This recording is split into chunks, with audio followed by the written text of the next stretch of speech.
అది 1927 ఆగస్టు 12వ తారీఖు నన్ను మా అమ్మ కన్నది. కానీ కడుపులో ఇంకో పాప ఉంది. ఆ రోజుల్లో ఆసుపత్రిలో ఏ ఊళ్ళో అంటే ఆ ఊళ్ళో ఉండేవి కాదు. మాది కానుమూలు, కృష్ణా జిల్లా కానుమూలు. అప్పుడు ఏలూరు పశ్చిమ గోదావరి జిల్లాలో ఉండేది, హనుమాన్ జంక్షన్ పక్కన. సో ఆవిడని ఎడ్ల బండిలో వేసుకుని ఆసుపత్రికి తీసుకెళ్తుంటే బండి కుదుపులకి పాప బయటకు వచ్చింది, చనిపోయి తల్లి చనిపోయింది. ఆ పరిస్థితుల్లో నాకు ఒక అన్న ఉన్నాడు. అన్ననేమో మా మేనత్త గారు తీసుకున్నారు, నన్నేమో మా పెద్దల్లి గారు తీసుకున్నారు. నన్ను తీసుకెళ్ళి ఒంగోలులో పెంచారు, మా అన్నయ్యనేమో కాన్మూరులోనే మా మేనత్త గారు పెంచారు. అలా ఇద్దరు అన్నదమ్ములు అయినా దూరం అయిపోయాము. నేను తల్లి తండ్రి ఆ తర్వాత మా తండ్రి గారు కూడా పోయినారు 5-6 నెలల్లో. పోయిన తర్వాత తల్లి తండ్రి లేని కొన్నాడు కదా అని చెప్పని బాగా గారాభంగా పెంచింది మా పెద్దలు నన్ను. దాంతో నేను బాగా చెడిపోయాను. చెడటం ఎంత దూరం చెడిపోయానంటే చదువుకోవటం అంటే నాకు ఇంట్రెస్ట్ ఉండేది కాదు. సినిమాలంటే పరిగెత్తిపోయేవాడిని. ఆ రోజుల్లో మూకీలే ఎక్కువ. ఆ మూకీ సినిమాలు పేరాల్లో చూస్తుండేవాడిని, నాటకాలు పోతుండేవాడిని. ఈ దీనిలో పాటలు పాడుతూ తిరుగుతుండటం వల్ల కొంతమంది చూసి నాటకాల్లో వేషాలు వేయించేవాడు.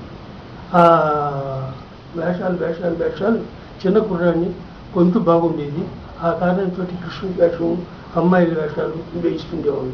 వాటితో పాటే పెద్ద పెద్ద ఆర్టిస్టులు అందరితోటి కూడా వేయటం జరిగింది. చిన్నప్పటి నుంచి నాటకాలంటే చాలా ఇష్టం. దానికి తోడు నాకు దొరికిన అవకాశాలు కూడా అటువంటివి. నాటక రంగంలో మేటి నటులైనటువంటి మాధవబెద్ది, స్థానం, పులిపాటి, బంద, సూరవరపు వెంకటేశ్వర్లు అందరితోటి యాక్ట్ చేశాను. నేను యాక్ట్ చేయిందల్లా ఒక బందరు డివి సుబ్బారావు గారితో. అట్లా కుర్రవాడిగా చిన్న కుర్రాడి వేషాలు, బొబ్బిలి గీతంలో చంద్రంగారావు, చింతామణిలో కృష్ణుడు ఇట్లాంటివి వేస్తూ పైకి వస్తుండేవాడిని. వస్తున్న టైంలో ఉదయపల్లిలో నాగేశ్వరరావు గారు ఆడవేషం వేసేవారు. మేము గజవాడలో మల్లా సూర్యనారాయణ గారి కంపెనీలో నేను ఆడవేషం వేసేవాడిని. కొంతకాలం అయిన తర్వాత నాగేశ్వరరావు హీరో అయిపోయినాడని చెప్పారు. అదే నాతో పాటు వేషాలు వేస్తున్నాయని, ఆయన హీరో కాగలేదు, నేను ఎందుకు కాకూడదు అని నేను వెళ్ళా. మెడ్రాస్ వెళ్ళిపోయాను. 45 దాదాపు సెప్టెంబర్ ఆ ప్రాంతాల్లో వెళ్ళాను. వెళ్తే అక్కడంతా అయోమయం, తెలుగు ఎవరు మాట్లాడరు, అరవమే. చాలా కష్టాలు పడాల్సి వచ్చింది. ఎన్ని పడ్డా ఒక చోటు అనేది లేదు నాకు. అది శోభరాజ స్టూడియోకి వెళ్ళా. ఆ ఇంటి చెట్ల కిందనే పడుకోవటం, అక్కడే తిరగటం, ఉంటే తినటం లేకపోతే లేదు. ఆ పరిస్థితులు అలా ఉన్నప్పుడు నన్ను నాటకాలకు తీసుకెళ్ళిన ఒక కాంట్రాక్టర్ చూసి, ఏమిటి నువ్వేనా అన్నాడు. అవునండి అని. ఏంటా ఇట్లా వచ్చావని చెప్పాను. ఇట్లా సంగతి వచ్చాను, వేషాలు దొరకట్లేదు, ఎవరు ఇవ్వట్లేదు, గుర్తునైనా నువ్వు హాయిగా టెక్నీషియన్గా అని చెప్పి వాల్కే గారిని ఒక రికార్డిస్ట్ ఉన్నాడు, ఆయన దగ్గరికి తీసుకెళ్ళి నన్ను రికమెండ్ చేశాడు. చేస్తే నేను ఆపరేటర్గా మొట్టమొదటి నా జీవితం ప్రారంభమైంది. 45 గొల్లభం ఆ పిక్చర్ షూటింగ్ అవుతుంది. ఆ టైంలో 2 రోజులు పనిచేశాను ఆపరేటర్ అసిస్టెంట్గా. దానిలో అసిస్టెంట్ కూడా కాదు, అప్రెంటిస్గా. 3వ రోజు తెల్లవారుజామున 4:30-5 ఆ ప్రాంతాల్లో కృష్ణవేణి గారు వచ్చారు. వెంపటి సత్యం గారు, కృష్ణవేణి గారు ఇద్దరు వచ్చి, బాబు ఇక్కడ ఎవరు ప్రొజెక్టర్ రన్ చేసేవాళ్ళు, అమ్మ ఆపరేటర్ గారు రాలేదు, నేనున్నాను అసిస్టెంట్ని, నీకు ఆపరేట్ చేయటం తెలుసా? తెలుసండి అన్న. అయితే చెయ్యి, నేను డ్యాన్స్ ప్రాక్టీస్ చేసుకోవాలి, ఇప్పుడు షూటింగ్ ఉంది నాకు. ఆ రోజుల్లో ప్లేబ్యాక్ మిషన్లు, టేప్ రికార్డర్లు ఉండేవి కాదు. అందుకని సౌండ్ రన్ చేసుకుని దాంతోపాటు ఆవిడ ప్రాక్టీస్ చేసుకునేది. నేను ప్రొజెక్టర్ ఆన్ చేసి సౌండ్ రన్ చేసాను. ఆవిడ 5-6 సార్లు చూసుకుంది, అంతా అయిపోయింది. 8:30 ఆ ప్రాంతంలో అయినా కట్టేసి సౌండ్ తీసుకెళ్ళి డిపార్ట్మెంట్లో ఇచ్చేసేయి, నేను మేకప్కి వెళ్తున్నానని వెళ్ళిపోయింది. అదే టైంకు 8:30 అయింది. ఆ టైంకు ఆపరేటర్ గారు వచ్చారు పైకి. ఏమిటి జరిగింది అన్న. సార్ ఇట్లా సంగతి అన్న. సరే ఒక తెల్లకాగితం తీసుకురా, అన్ని స్విచ్లు ఆఫ్ చేసి రూమ్ తాళం వేయి, క్యాబిన్ ఒక తెల్లకాగితం తీసుకురా అన్నారు. తెచ్చిచ్చారు. రాశారు. వాళ్ళు లెటర్ రాసి ఈ మేనేజర్ గారికి నేను మళ్ళీ వస్తాను అని వెళ్ళిపోయినారు. 15 నిమిషాలు గ్యాప్. రాజాగారు పిలుస్తున్నారని చెప్పినని నాకు కబురు వచ్చింది. రాజాగారు అంటే సోమనాథ స్కూల్లో ఓనరు. ఏమిటో ఆయన పిలుస్తున్నారు ఏంటని చెప్పి వెళ్ళాను. ఎవరు ఆయన ఎవరు ఆపరేట్ చేయమన్నాడు. ఆపరేటర్ రిజైన్ చేసి వెళ్ళిపోయినాడు. అసలు నువ్వెవరివి అని అడిగాడు. నాకు ఏడుపు వచ్చేసింది. నేరుగా కృష్ణవేణి గారి దగ్గరికి వెళ్ళాను. మేకప్లో ఉంది ఆవిడ. ఏమ్మా మీరు కదా రన్ చేయమన్నారు, ఇది ఇట్లా జరిగింది, రాజాగారు నన్ను తిడుతున్నాడు. సరే నేను పిలుస్తున్నాను పిలువు అని నేరుగా వచ్చేసాను రాజాగారి దగ్గరికి. సార్ కృష్ణవేణి గారు రమ్ముతున్నారు మిమ్మల్ని అన్న. చంపేశ్వరా చెప్పావు అక్కడ పోయి అన్నాడు. అవునండి చెప్పాను మరి అన్నాడు. నేరుగా వెళ్ళాడు. కుర్రాడు బాగానే చేస్తున్నాడు, అట్లనే పెట్టుకోండి అంతే. ఆ రోజు నుంచి నేను ఆపరేటర్. అలా నా జీవితం స్టార్ట్ అయింది. ఆపరేటర్ జీవితం ఆ విధంగా ప్రారంభమైంది. ఓ 2 నెలలు గడిచినాయి. 2 నెలలు పనిచేసేది తప్ప జీతం రాలేదు. ఒక రోజున రేపు ఎల్లుండో ఆ మరుసటి రోజు 3వ రోజున దీపావళి. చేతిలో డబ్బులు లేవు. అందుకని రాజాగారి దగ్గరికి వెళ్ళి సార్ నాకు జీతం కావాలండి. నేను ఎవరితో పని చేయకున్నాడు అని అడిగాడు. అదేంటి సార్ కృష్ణవేణి గారు చెప్పారు కదా, ఆవిడనే అడిగిపోయి. సరే అడుగుతానండి అని వచ్చి కూర్చొని ఉన్నారు. ఏమిటా చేయటం ఆవిడ లేదు, ఈయనేమో ఈ మాట అన్నాడు అని ఆలోచిస్తూ ఉంటే నాకు తెలియకుండానే కళ్ళమ్మ నీళ్లు కాస్తుంది. చిత్రపు నారాయణమూర్తి గారు వచ్చారు. ఎడిటింగ్ రూమ్లోకి వెళ్తున్నాడు. ఎడిటింగ్ రూమ్కు క్యాబిన్కో మధ్యలో నేను కూర్చొని ఉన్నాను. చూశాడు. చూసి ఏంట్రా కళ్ళని పెట్టుకుంటున్నావు, ఏం ఊరి నుంచి ఏమన్నా ఉత్తరం వచ్చిందా అని. లేదు సార్ ఇలా సంగతి, రాజా జీతం ఇవ్వలేదు, ఆవిడ అడగమన్నారు. దానికోసం ఏడవటం చచ్చా పర్లేదు, నువ్వు ఎడిటింగ్ నేర్చుకుంటావా? నేర్చుకుంటాను సార్. సరేరా చూద్దాం అని లోపలికి తీసుకెళ్ళి ఒక బొమ్మలు ఉండే సినిమా అదే ఫిలిం రీల్ది అంత ముక్క కట్ చేసి చేతితో అలా తుంపి జాయింట్ వేసి ఇయ్యాను ఆయన. ఆ నిమిషంలో నాకు వచ్చింది ఏంటంటే, మామూలుగా 4 బొక్కలు ఉండి ఉన్నదానికి ఒక ఫ్రేమ్ అవుతుంది. ఈ మధ్యలో ఎక్కడ కట్ చేసినా కూడా సౌండ్ ట్రాక్ పక్కన ఉండే సౌండ్ ట్రాక్ కట్ అయిపోతుంది. కానీ అది కట్ చేయకుండా వేయాలంటే సిల్వర్ పీస్ని, బొమ్మ లేని పీస్ని దాని మీద వేసి పైన కింద వేసి కట్టిస్తే బబ్ జాయింట్ అంటారు. ఆ టైప్ ఆఫ్ జాయింట్ను నేను వేసి ఆయనకి ఇచ్చాను. చూశాడు. అయితే నువ్వు పనికొస్తావురా, ఎడిటింగ్కి పనికొస్తావు, నువ్వు మామూలుగా కట్ చేస్తావేమో 4.5 దీన్ని కట్ చేస్తావేమో అని అనుకున్నాను.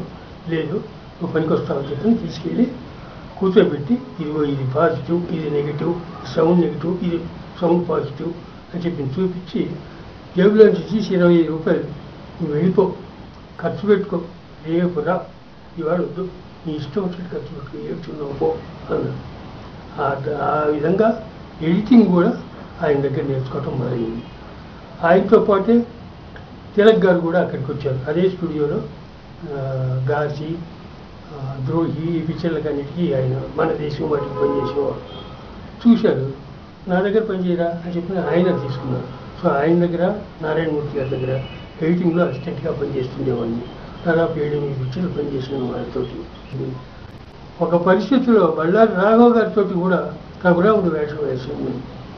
ఒక్కొక్కప్పుడు నాకు అనిపిస్తుంటుంది, ఇంతమంది గొప్పవాళ్ళు ఉన్నారు, ఈ రోజుల్లో వాళ్ళ పేర్లు కూడా వినుండరు ఇప్పుడున్న వాళ్ళు, కానీ వాళ్ళతో నేను పనిచేశాను. ఒక రకంగా చెప్పాలంటే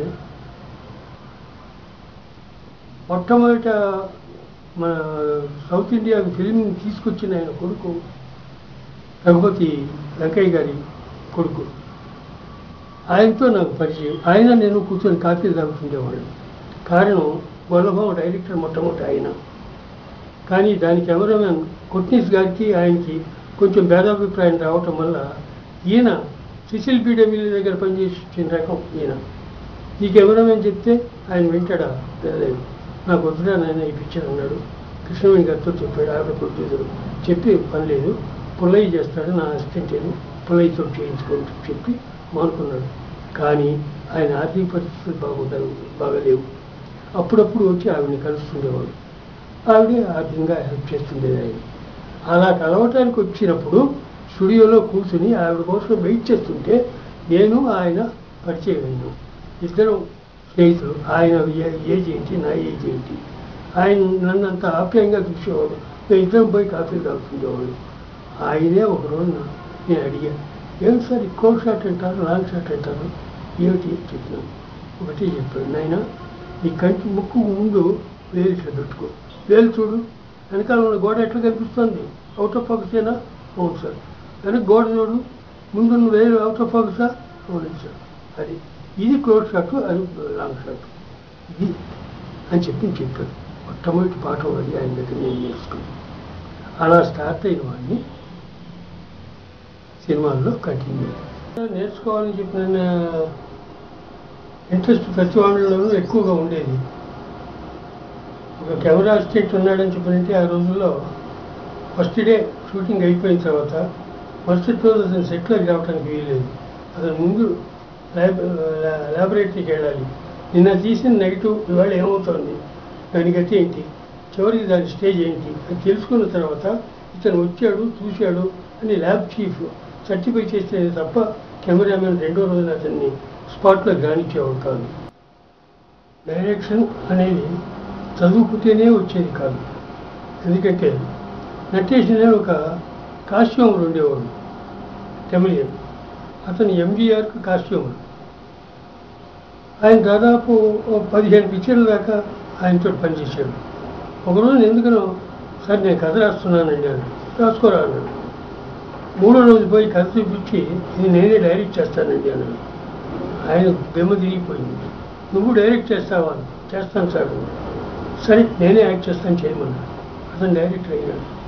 కారణం ఈ 15 పిక్చర్స్ పనిచేసేటప్పుడు అతను కేవలం డ్రెస్మెన్గా మాత్రమే పనిచేయాలి. కెమెరా ఏమి చేస్తోంది, రైటర్ ఏం చేస్తున్నాడు, అతను చెప్పిన డైలాగ్ ఏంటి, ఆర్టిస్ట్ ఎలా చేస్తున్నాడు, ఎందుకు ఇలా చేస్తున్నాడు అన్నీ గమనించాడు. ప్రతి విషయం గమనించి రికార్డ్ చేసుకున్నాడు. దాన్ని తన నిజ జీవితంలో దానికి ఒక షేప్ ఇచ్చాడు. కాబట్టే ఎంజీఆర్ కూడా అతనికి ఆ ఛాన్స్ ఇచ్చి అతను గొప్ప డైరెక్టర్ అయిపోయినాడు. 6 పిక్చర్లు డైరెక్ట్ చేశాడు. మొత్తం ఎంజీఆర్ తోటి అతను చేసింది. అతను చదివింది లేదు, చదువు లేదు అతను. అలా పనిచేస్తున్న పరిస్థితుల్లో పని మనిషి అనే అర్థం వచ్చే టైటిల్తో ఒకళ్ళు పిక్చర్ తీయటం మొదలెట్టారు. దానికి నేను అసిస్టెంట్ డైరెక్టర్గా వెళ్ళాను. దానికి 2 పార్ట్నర్లు, ఒక మగాయన ఒక ఆడావిడ. ఆడావిడ హీరోయిన్, మగాయన డైరెక్టర్. డైరెక్టర్ గారు కోడంబాగంలో ఉండేవారు, ఈ హీరోయిన్ గారేమో మైలాపూర్లో ఉండేవారు. ఈ రెండింటికి మధ్య 4 మైళ్ళు గ్యాప్. 3 నెలల దాకా జీతాలు ఇవ్వలేదు. 3 నెలలు అయిన తర్వాత కూడా అడిగితే ఆయన అడగమని చెప్పినది ఆవిడ అడగండి అని చెప్పినవాడు ఆయన. ఈ తిరగలాగా చచ్చిపోయేవాడు. ఇట్లా నేను ఒక్కడే కాదు, మిగతా కంపెనీల్లో కూడా కొన్ని చోట్ల పనిచేస్తున్న అసిస్టెంట్ డైరెక్టర్లు ఈ బాధలు పడుతుండేవాళ్ళు. అందరం కలిసి ఒక రోజు మాకు ఏం చోట్లు లేక నటేశ్వర పార్క్ అని ఒకటి ఉంటే అక్కడ కూర్చొని ఏమిటి చేయటం, ప్రొడ్యూసర్లు ఇలా మనకు డబ్బులు ఇవ్వట్లేదు ఏమిటి చేయటం అని అనుకుంటూ ఉండగా సౌత్ ఇండియన్ సినిమా ఇండస్ట్రీలోకి ట్రేడ్ యూనియనిజం తీసుకొచ్చిన నిమయ్ ఘోష్ గారు మమ్మల్ని చూడటం జరిగింది. గొప్ప కెమెరామెన్ అయిన పెద్ద కమ్యూనిస్ట్ లీడర్. ఆయన చూసి ఏమిటి అన్నాడు, ఇది సార్ విషయం అన్న. పిచ్చి ఉండవడం కదా, ఇది కాదు పద్ధతి, మా ఇంటికి రండి అని చెప్పి తీసుకెళ్ళి మీటింగ్లు అంటే ఎలా జరపాలి, అది పద్ధతులు ఏంటి, అసోసియేషన్ ఎలా ఉండాలి అని అన్నీ నేర్పారు మాకు. నేర్పి మీరు ముందు మీ మిగతా అసిస్టెంట్ డైరెక్టర్లకు అందరికీ చెప్పి ఇదిగో ఇది విషయం, మనం ఒక అసోసియేషన్ పెట్టుకుందాం అని చెప్పిన ఇన్ఫార్మ్ చేయండి అని అన్నాను. సరే నేను చెప్పినాను. వెంకటేశ్వర కళ్యాణ మండపంలో ఒక డేట్ ఫిక్స్ చేసి అందరికీ ఉత్తరాలు రాసాం. ఈ 5గురు, గార సత్యం, ఎం జగన్నాథరావు, నేను, నిట్టల గోపాలకృష్ణ, ఇట్లా 5గురం కలిసి చేసాం. దానికి మీటింగ్ రోజున 10 గంటలకు మీటింగు, 9:30 కల్లా director BS Narayana, SD Lalu ఇద్దరు వచ్చారు. అసిస్టెంట్ డైరెక్టర్లకు ఒక యూనియను, డైరెక్టర్లకు ఒక యూనియన్ అవసరమా? అవసరమని నేను అనట్లేదు. మీరు లేకుండా మేము లేవు, మేము లేకుండా మీరు లేరు. కానీ మీరు పెద్దవాళ్ళు కదా, మీరు మాతో కలుస్తారో కలవరో అని చెప్పని మేము ఆలోచిస్తున్నాం. అదేం లేదు, కలిసిపోదాం, ఒకటే పెట్టుకుందాం. మాకేం అభ్యంతరం లేదండి. ఆ రోజున 1972 ఆ రోజున మొదలైంది Cipla, south Indian film directors association. ఆ రోజు సాయంకాలమే బాపు గారి ఇంటికి వెళ్ళే రాళ్ళు నేను, సార్ ఇట్ట సంగతి మేము పెట్టుకుంటున్నాము యూనియన్, మాకు ఎంబ్లం కావాలని. అరగంట, కేవలం అరగంటలో ఒక ఎస్ అని వేసి చెలవలు పలవలు వేసి అలా వృద్ధి చెందాలన్నట్టుగా ఆయన మోనోగ్రామ్ వేసి ఇచ్చారు అరగంటలో. అదే మాకు మోనోగ్రామ్ అయింది. దాంతో అందరినీ ఒక్కొక్కరిని డైరెక్టర్ని అసిస్టెంట్లని చేర్చుకుంటూ South Indian film directors association సిప్లా ప్రారంభమైంది. అది 72లో అయిన తర్వాత చాలామంది డైరెక్టర్లు అంతా దానిలో మెంబర్లు అయినారు. స్టేజ్కి వచ్చింది అది. సో ఈ లోపల ఆంధ్ర సపరేట్ కావటం, ఇక్కడ వచ్చేసి ఇండస్ట్రీ డెవలప్ కావటం, ఇక్కడ మళ్ళీ యూనియన్లు అవి కావటంతో పిఎస్ కృష్ణమోహన్ రెడ్డి గారిని మా మెంబరే అయిన డైరెక్టర్. ఆయనకు నాకు సాన్నిధ్యం బాగా ఉంది, అక్కడ బాగా తెలిసినవాడు. ఆయన ఇక్కడికి వచ్చి ఇక్కడ యూనియన్ ప్రభాకర్ రెడ్డి గారి దీనిలో చూస్తుండేవాడు. సార్ మన యూనియన్ చూడాలని చెప్పినట్టే శ్రీనివాసరావు అయితే కరెక్ట్గా ఉంటాడు, ఆయన పిలిపిద్దామని చెప్పాను. సరే అండి పిలిపించండి అన్న. కానీ నేను వచ్చే ముందే ఆయన చనిపోయినారు ప్రభాకర్ రెడ్డి గారు. కానీ రెడ్డి గారు, కృష్ణమోహన్ రెడ్డి గారు నన్ను పిలిపించి Hyderabad hi-tech AP Andhra Pradesh film industry employees ఫెడరేషన్కు మేనేజర్గా పెట్టుకున్నారు. అప్పటి నుంచి 1999 నుంచి నేను 2002 దాకా పనిచేశాను. 2002లో మా యూనియన్కి వెళ్ళిపోయినా, డైరెక్టర్స్ యూనియన్కి. భరద్వాజ్ గారు నువ్వు ఇక్కడికి అక్కడికి వచ్చి చేయాలన్నారు. నేను అక్కడికి వెళ్ళిపోయాను. అక్కడే ఉంది 2008 దాకా పనిచేశాను. కానీ ఆరోగ్యం సరిగ్గా లేని కారణంగా నేను అనుకున్నాను. ఇది నా సినీ జీవితం. మెడ్రాస్లో రంగదొరయ్య అని చెప్పినని ఒక లాయర్ కమ్ క్రిటిక్ ఉన్నారు. ఆ రంగదొరయ్య ఆయన అసలు పేరు, కానీ ఆయన్ని అందరూ ర్యాండర్ గై అనేవాళ్ళు. ఎందుకంటే ఆయన ఒక ఆంగ్లో ఇండియన్ని పెళ్లి చేసుకున్నాడు. ఆంగ్లో ఇండియన్స్ ఎక్కువగా ఆయనతో తిరుగుతుండేవాళ్ళు. రంగదొరయ్య అనలేక ర్యాండర్ గై అనేవాళ్ళు. ఆయన ఆ రోజుల్లో నేను మాట్లాడుతుంది 1945 నుంచి 49, 50 ఆ ప్రాంతాల్లో. అప్పట్లో స్క్రీన్ చిన్న పుస్తకం సైట్లో వచ్చింది. దానిలో ఫారెన్ డైరెక్టర్ల గురించి చాలా గొప్ప వ్యాసాలు రాసేవాడు. ఆయన ప్రతి డైరెక్టర్ గురించి రాసేవాడు. కొన్నాళ్ళు నేను చూశాను, ఏంటి ఈయన ఎంతసేపటికి ఫారెన్ గురించే రాస్తున్నాడు అని నేను అడిగాను. ఏం సార్ మీరు ఫారెన్ గురించి రాస్తున్నారు, మన వాళ్ళ గురించి రాయట్లేదు అని చెప్పాను. మన వాళ్ళ గురించి రాయటానికి ఏముంది, అసలు పుట్టింది అక్కడ కదా, ఇది వాళ్ళు ఇట్ట కష్టాలు పడ్డారు, ఇచ్చేసారా అది చేశారా, వాళ్ళు చేసిన పిక్చర్లు ఇవి అని చెప్పి వాళ్ళ గురించి రాస్తున్నాను. లేదు మన గురించి మన వాళ్ళ గురించి మనం నీకు చేత అయితే అవసరం అయితే నువ్వు రాసుకో అని. నేను రాసుకుంటానండి, రాసుకోను. అప్పుడు ఆ విధంగా స్టార్ట్ అయింది నాకు ఆలోచన. అప్పటి నుంచి మొదలెట్టాను. వీలైనంత మటుకు ఎవరెవరు బతుకున్నారో, ఎవరు పోయినారో, పోయిన వాళ్ళ తాను ఫోటోలు ఎట్లా సంపాదించడం, ఇలా మొదలెట్టి దాదాపు ఒక 400 ఫోటోలు సంపాదించి 1931 నుంచి 2008 దాకా తయారైన పిక్చర్ల వివరాలు, డైరెక్టర్ల వివరాలు, దొరికినంత మటుకు వాళ్ళ ఫోటోలు ఇవన్నిటితో ఒక పుస్తకం తయారు చేశాను. దాన్ని చూసిన మహారథి, కీర్తిశేషు మహారథి, ఎందుకంటే నాతో పాటు పనిచేసిన వాడు అతను చూశాడు. సీను, ఇది నువ్వు తప్ప ఇంకెవడో రాసినా రాయలేడు, నువ్వు ఒక్కడిగా రాయగలవు. ఎందుకంటే నువ్వు అప్పటి నుంచి ఉన్నావు, అందరినీ నీకు తెలుసు. ఇంకోటి రాయలేడు కూడాను. ఎందుకంటే వాళ్ళను మర్చిపోయి వేరే విధాలుగా రాస్తారు. నువ్వు అలా కాదు, ఉన్నట్టు రాసావు, ఈ బాపుగా రాయటమే దీనికి కావాలి అని చెప్పిన సర్టిఫికేట్ ఇచ్చి మరీ పోయినాడు. అటువంటి పుస్తకాన్ని మా యూనియన్కి ఇచ్చాను ప్రింటింగ్కి. కానీ అది ఏదో కొన్ని పాలిటిక్స్లో పడి ఇప్పటిదాకా ప్రచురణకు దూరం అయింది. వాళ్ళ దగ్గర నేను తీసుకున్న 30,000 వాళ్ళకి ఇస్తే తీసేసుకుందామని చెప్పి చూస్తున్నాం. ప్రస్తుతం ఉన్న పరిస్థితి అది.